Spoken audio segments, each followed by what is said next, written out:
Hi guys, welcome to my channel. I'm Dana and this is Delighted to DIY. If you like thrift flips and budget home decor DIYs, why don't you consider hitting that red subscribe button.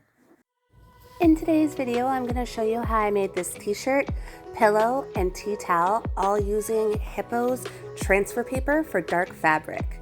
Now let's get crafting.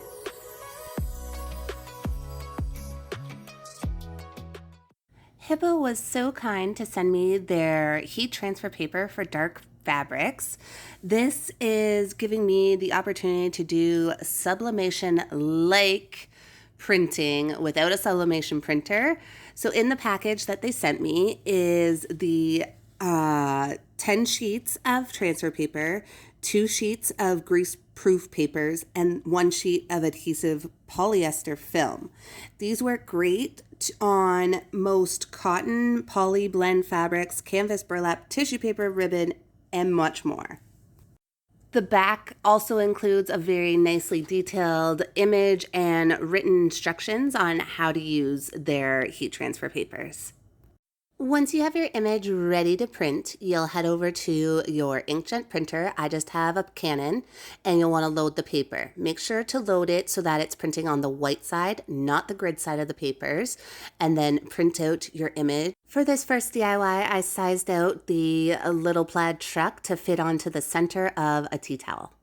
Don't worry that your image looks faded. The magic happens when the heat is applied to the transfer. So once your transfer has been printed, then you're going to want to cut it out. Remember, any white that you leave will be shown, especially on dark fabrics. On light fabrics, it wouldn't matter as much, but on dark fabrics, it will show any white you leave remaining. So I am fussy cutting my image so that no white is left.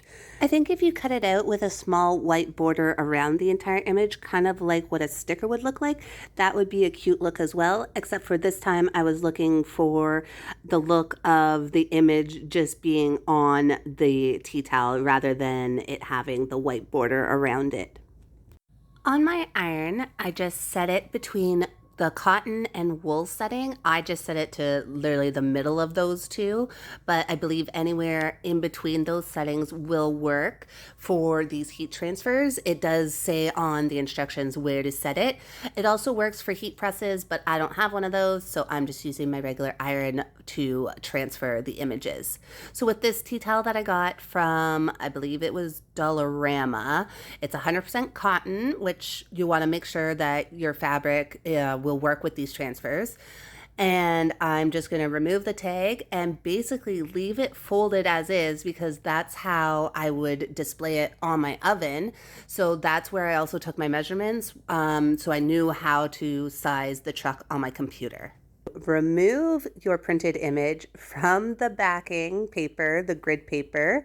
So you'll separate the two. Do this slowly and cautiously. You don't want it to rip off in any places.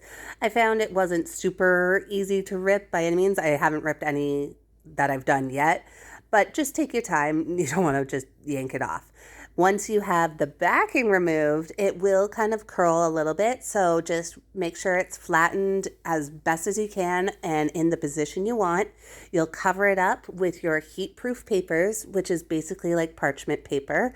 I believe it would work if you ran out or if anything happened to the papers they give you, but they do give you 2, and I use the same paper on all 3 projects. But I believe parchment paper would be a replacement if you damaged or lost or whatnot.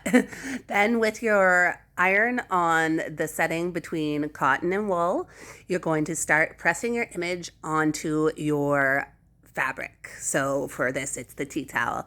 I just did kind of 5-minute increments and then moved it around, kind of slid it around as you see me doing here. It definitely didn't take long at all. I think in total, maybe 20 to 30 seconds. Then I lifted the heat-proof paper just to see if it was attaching, which it was. Again, I don't think it's super clear on the instructions how long when you're using the iron, but I would just keep an eye on it, be more cautious on the cautious side. So again, that's why I did kind of 5-second increments and then would check it. But But yeah, I will double check and see if it does have a clear time frame for using the iron. And if it does, I'll leave it in the description box below for you. Once you have finished pressing it with the iron, remove the heat transfer paper, and that is it. Enjoy your beautiful transfer. That is now a vibrant, beautiful color. Like I said, the magic happens when the heat is applied, and like that is it. I just want to take a quick moment to say hi and welcome to any new and returning subscribers. You guys really mean a lot to me and really help support this channel. For my second project, I chose the Hello Fall image. I got all 3 images for these projects, for today's projects, from the same Fall Sublimation Bundle. I bought it for $1 over on Creative Fabrica, and we'll leave a link for it in my description box below. Once I printed it out on the transfer papers, I am again taking some small scissors and just fussy cutting the image, so just cutting as close to the color as possible to remove any of the excess white. After cutting out my image, I went over to my heat station, which is really just my craft table covered with a towel doubled up a few times. Anyways, I'm taking this t-shirt that I got from Dollar Tree for $1.50. It was a cotton blend. I can't remember exactly what it was blended with, but I'm trying to show the tag. It took me quite a while to find what it was actually blended with, but yes, let's see, cotton and polyester maybe. Yeah, it's not clear, but anyways, long story short, this was a cotton blend shirt, and it took the transfers just beautifully, just like the 100% cotton tea towel did. So I just removed the tags and then folded my t-shirt in half lengthways so that it would give me a center. After I pressed it, it'll leave a line so that you know where center is. Taking the printed transfer, I then removed it from the backing, so the grid portion of the paper, and used the line that we got from pressing it in half to use as my center to center the image onto the t-shirt. I then covered it with the heat-proof paper or parchment paper and pressed it with my iron set to between cotton and wool, and that was it for this awesome t-shirt.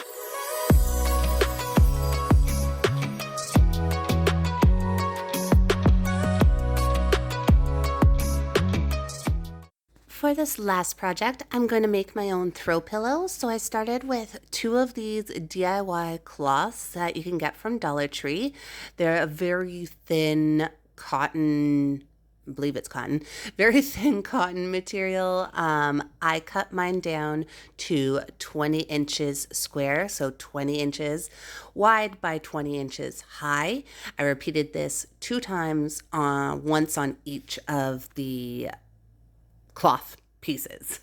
After cutting my fabrics down to 20 by 20, I then went over to my computer to size the image that I had chosen. In this case, it was a Gnome image from the Fall Sublimation Bundle, and then printed it out on my inkjet printer. Once my image was printed, I took my small detailed scissors and just fussy cutted around each gnome individually. So I cut them out separately rather than having them all together as they are here. Up close you can see that they aren't actually attached. So I did cut them out separately as close to the image as possible, trying to leave no white border around any of them. When the gnomes were cut out, I just set them aside to continue working on the construction of the pillow. So with this flour sack that I got from Dollar Tree, I thought that I wanted to add just a little bit more of an embellishment to my pillow. So rather than putting my gnome images directly onto the pillowcase that I'm making, I'm adding them onto this flour sack just to add a little more dimension to my pillow and a little more interest, I guess you could say. So I took the gnomes, removed them from their backing, and then pressed them onto the flour sack. I roughly measured out 15 inches by 15 inches without the edges, what am I trying to say, without the hems, because I knew that I wanted no hems on any of the sides of this piece of fabric. So again, I measured it down to 15 by 15 without any of the hems, and then used that as my center, or I found center of 15 by 15, and then used that to position my gnomes in the center of this smaller square that I'll be making out of the flour sack. I pressed each gnome individually in the same manner as I had in the last two projects, just having my iron set between cotton and wool and pressing it for about 5-second increments, and then just sliding and moving it around till the image is completely transferred onto the flour sack.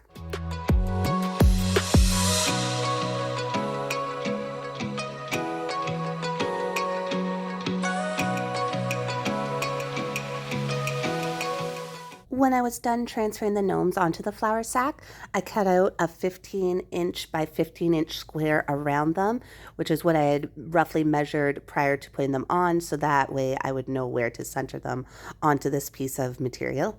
Now that all of our pieces of the pillow are made or cut and ready to go, we can begin assembling. I just laid the two first 20-inch by 20-inch square pieces of cloth together. There's no right or wrong side, so it doesn't really matter how you lay them together. Just line them up, and you could sew this if you'd like to. You could hand sew it, use a sewing machine. I just opted for the fast, quick, easy route of using hot glue. So I laid a line of hot glue about 1/8 to 1/4 of an inch away from the edge and just glued all sides shut. Actually, not all sides. I glued 3 sides shut, leaving one side open to allow myself to fill the pillow. Before flipping the pillow to having the right sides out, or at least having the hems on the inside, I trimmed the corners where they were glued. This just allows for the pillow to have a little bit sharper of a corner edge on the outside. After flipping the case so that the hems are in the inside and the corners are nice and formed on the right side of the pillow, I just laid it out and smoothed it out as best as possible. Then grabbed my 15 by 15 piece of flour sack that had the gnome images on it, and just eyeballed it to as best as possible to center on the 20-inch by 20-inch pieces of cloth that will be our pillow cover. Then I took my hot glue gun and laid a line of hot glue around the edge of this flour sack. I put it about 1/2 inch in from the edges all the way around, adhering the flour sack to the pillow cover. Next, I began fraying the edges of the flour sack. So I just began by pulling out some of the threads along all 4 sides. When I was done fraying the edges, this is what it looked like. I think of everything, this last step proved to be the hardest, but off camera, I stuffed the pillow. I used some stuffing as well as some batting because I was given a whole bunch for free. So once the pillow was stuffed, I then used my glue gun to begin closing it shut. So to do this, I folded down on each side about 1/2 inch, would lay a line of hot glue, and then pinch the 2 sides together. I continued pushing the stuffing down out of the way and gluing the seam shut all the way along to the other corner. I didn't make the prettiest seam closing. Maybe I should have made my hole a little smaller to begin with so I didn't have to close as much of it. But long story short, close up your hole, whatever size you leave. Again, you can do this on the sewing machine, hand sew it, or do it with hot glue as I'm doing here. And that is it for our third project using the Hiipoo heat transfer papers for dark fabrics. Hiipoo has been so nice to offer my viewers a discount of 40% off the product, which I will leave a code for and a link to in my description box below. I want to thank Hiipoo again so much for partnering with me. If you like this video, why don't you give it a big thumbs up? It really helps to support my channel. And if you want to keep watching, here's some videos I think you might like. As always, thanks for watching, and if you want to see more of this content, like more DIYs and thrift flips, why don't you consider hitting that big red subscribe button to be notified anytime I upload a new video. Bye!